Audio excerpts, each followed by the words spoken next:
Hello everyone, welcome to my YouTube channel. तो guys, जो भी मेरे वीडियो देखते हैं, मुझे सब्सक्राइब करते हैं, तो आई एम वेरी थैंक्सफुल।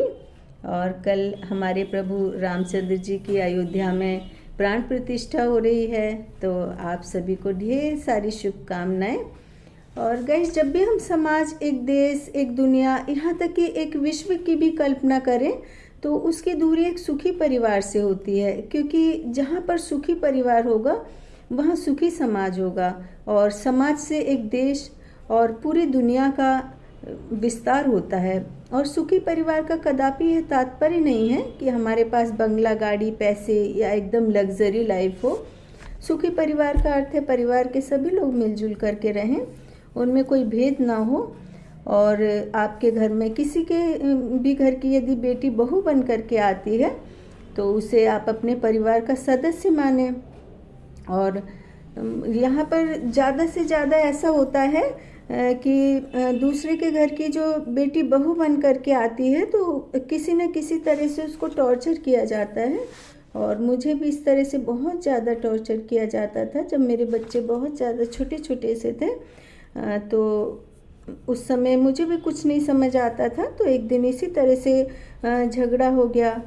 तो मुझे ऐसा लगा कि मैं थोड़ी बहुत देर के लिए बाहर बैठ जाऊंगी, तो घर में शांति हो जाएगी, तो मैं फिर से आ जाऊंगी। तो जैसे ही मैं घर के बाहर निकली, तो ज़ोर से दरवाजे को बंद कर लिया गया और कहा कि अब तो तेरे को ना कभी घर में आने नहीं देंगे, अब तो बाहर ही रहे। तो मुझे एकदम से ना कुछ भी समझ नहीं आया, और मैंने 3-4 बार तो दरवाज़ा खुलवाने की बहुत कोशिश करी, लेकिन दरवाज़ा नहीं खुला। और मुझे ऐसा लगा कि मेरे बच्चे अंदर हैं और अब ये लोग कभी भी मैं दरवाज़ा नहीं खोलेंगे, तो मैं कहाँ जाऊँगी। तो फिर ना मैं ये सोच करके बेहोश हो गई।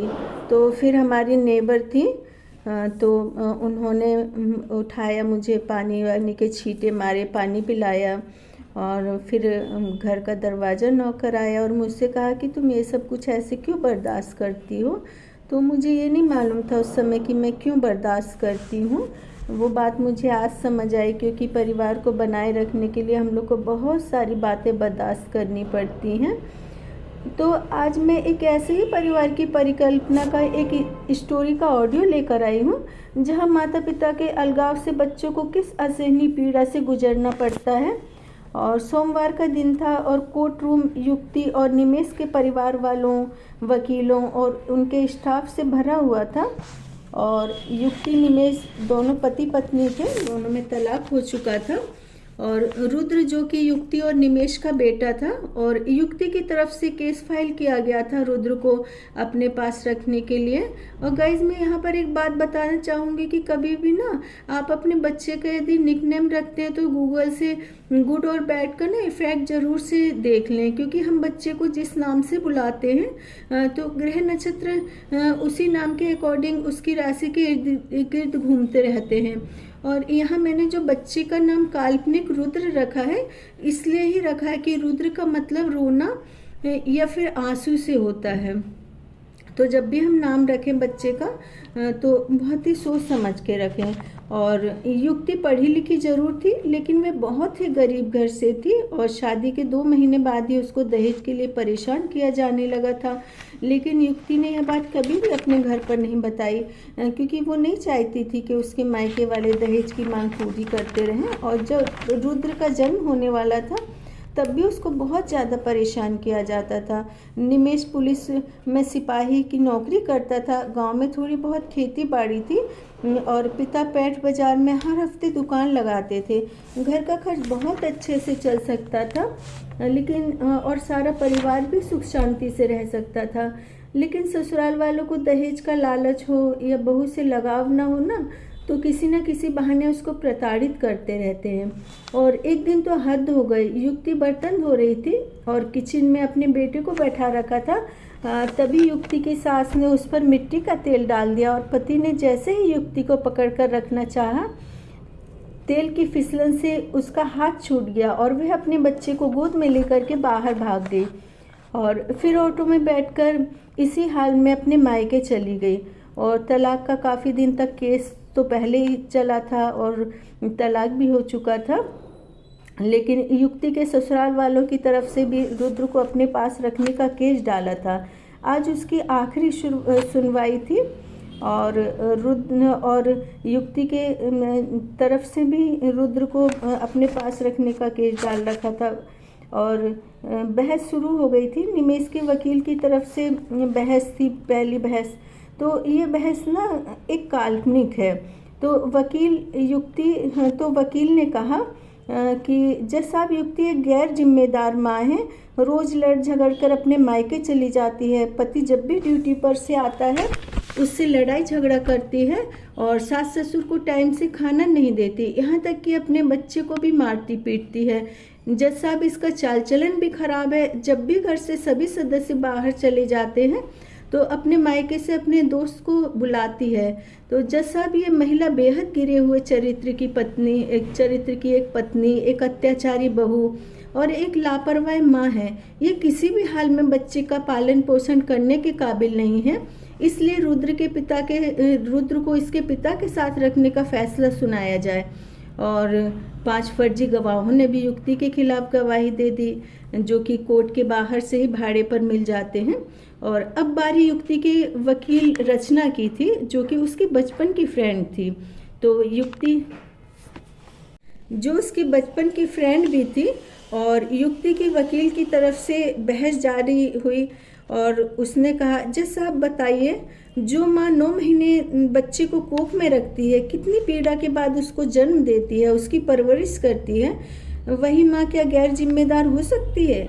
मेरी तरफ से ये 5 गवाह हैं, जज साहब आप इनसे पूछ सकते हैं। युक्ति की आस पड़ोस वालों ने कभी आवाज़ भी नहीं सुनी। ये 2 गवाह युक्ति के ससुराल के पास रहते हैं। इनके अलावा युक्ति के ससुराल वाले इनके अनुसार युक्ति के ससुराल वाले युक्ति की बहुत ज़्यादा पिटाई करते थे। चीखने चिल्लाने की भी आवाज़ हमारे घर तक आती थी। और इन गवाहों के अनुसार युक्ति के बेटे का जब जन्म हुआ था जज साहब, तब युक्ति को पीने के लिए ठंडा पानी दिया जाता था और तब भी उसको बहुत ज़्यादा प्रताड़ित किया जाता था। और युक्ति सभी को भोजन देती थी, जो झूठा बचा हुआ भोजन होता था वह उसको दिया जाता था। और युक्ति अपने बेटे को पानी में बिस्कुट मिला करके खिलाती थी, क्योंकि जज साहब युक्ति के ससुराल वालों कि रुद्र की परवरिश का पैसा उसके मायके वालों से चाहिए था, जो कि वो नहीं लेकर के आती थी। और जज साहब, जब युक्ति पर मिट्टी का तेल डालकर जलाने की कोशिश की गई, तो ये देखिए युक्ति का अपने बेटे का भागते हुए का वीडियो एक ये गवाह ने तैयार किया है। और जब सब ऑटो वालों ने मना कर दिया था तो युक्ति को किसी और ऑटो में बैठाया गया, क्योंकि सभी ने ये कह दिया था कि तुम्हारे ऊपर ये मिट्टी का तेल डला हुआ है तो ये पुलिस केस भी हो सकता है, और उसके अलावा हमारा जो ऑटो भी गंदा हो जाएगा। और ये जो गवाह हैं वो युक्ति को ऑटो में बैठा करके उसके घर तक छोड़ करके आए थे। और जज साहब, एक औरत यदि चरित्रहीन है और वो ससुराल वालों की इतनी यातना कैसे सहन कर सकती है? जज साहब, मैं एक बात और कहना चाहूँगी, यदि किसी की माँ के पास कोई सबूत नहीं है, पैसे की तंगी के कारण एक अनुभवशाली वकील नहीं है, तो वो अपने बच्चे को अपने पास रखने के लिए क्या कर सकती है? और गाइज, मेरा ये जो सवाल है ये पब्लिक की तरफ से भी है कि यदि कोई माँ ऐसी है कि जो कोर्ट में किसी तरह के केस नहीं लड़ सकती है और उसे अपने बच्चे को अपने पास रखना है, तो उसे क्या करना चाहिए? और कोर्ट का फैसला आया, युक्ति के पक्ष में ही कोर्ट का फैसला हुआ था, क्योंकि जो युक्ति की फ्रेंड थी उसने सारे जो सबूत हैं वो युक्ति के फेवर में ही पेश किए थे। एक भी उसके सबूत ऐसे नहीं थे कि जो युक्ति के खिलाफ जा रहे हों।